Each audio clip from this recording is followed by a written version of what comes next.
Hey folks, David Stewart here. Every so often, the mask slips, and the Holly Weirdos will tell you exactly what they think about you. Case in point here, Gail Simone, writer for the Birds of Prey comic of yore, not the writer for the movie, which has bombed recently, but for the comics.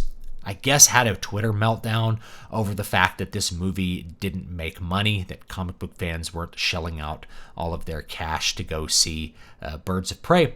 And so what she did was she hopped on Twitter and decided to satirize the people who wouldn't give her money. This is what they think of people who decide not to see their movies. And it's quite funny. I actually found myself laughing a lot at this thread, not just because of these stuffed animals that have this very grotesque human teeth with these like glassy eyes. They're quite funny looking, but because it's more like watching somebody scream into a mirror. This is not accurate satire of anything. It's satire of an imaginary person.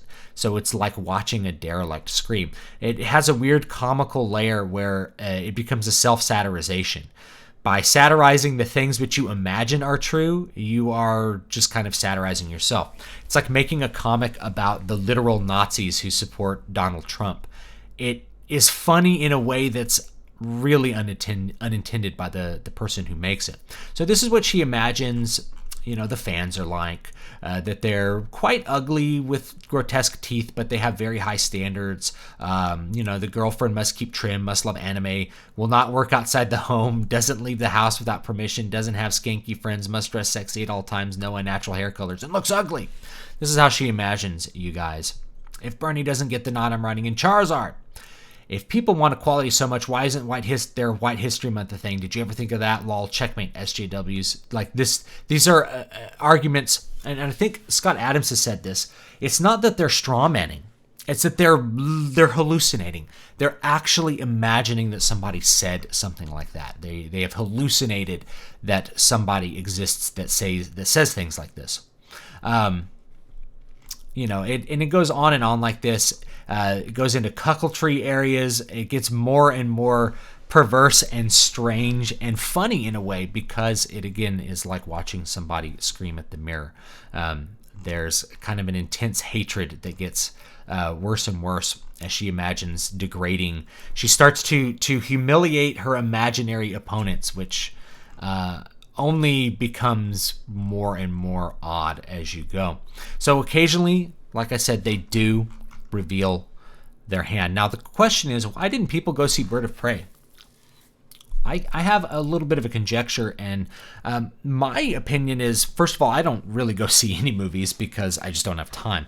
But when I look at this movie poster, and when I've seen whatever I've seen of the previews, which is little bits and pieces here, this is one of the most aesthetically unappealing movies I've ever seen. The costumes that they put on Margot Robbie are hideous. This one is no exception. I think Rob Liefeld, in tweets that I think have been deleted since, he called it a Ronald McDonald getup, and that's pretty darn accurate. This weird yellow jumpsuit, this is the least sexy thing I've ever seen. So there's no sex appeal really anywhere on this, and when you see it moving on screen, there's also no sex appeal. It's like a feminist movie, and the problem with that is that trying to avert the male gaze makes the comic book movie market, which is heavily male, why would they go see it? And it's not that they are staying away because they're these like hateful, evil puppets. It's that it just doesn't appeal to them. It's not even on the radar. You have to think that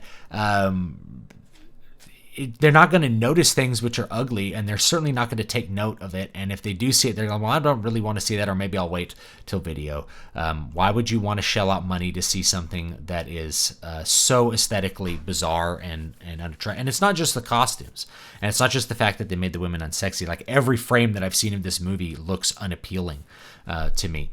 So eventually I'll probably get around to looking at it because I'd be interested in just how aesthetically bizarre it is. But that's to me, it's a really simple explanation. When you make something that's entirely based around females, completely unappealing to males, why would you be surprised that the males stay home? Especially if you're in the market space called superhero movies, which is very dominated by male fans. I just look at reality as it is. I don't look at it as how it should be. I don't have any wishes for how to conform reality to my expectations. Comic book fans are mostly male. Comic book movie fans tend to be mostly male. It doesn't mean that women aren't interested in it at all. But if you make something that is completely unappealing to a large part of your demographic, you can't be surprised when they don't buy it. It's as simple as that. I wouldn't write a romance novel that was between people who aren't attractive or something, or describe them as like physically obese. No one would. There might be someone who wants to read that, but the majority of the market wants to engage in the fantasy of hot dudes with abs and that sort of thing. So take a look at that, if you will. Don't forget to like, comment, and subscribe. I will see you guys next time. In fact, I think that was actually one of these jokes here was like, don't forget to like and subscribe. Why is asking me to use your preferred pronouns a hate crime? Remember to hit like and subscribe. Again, she's satirizing nothing.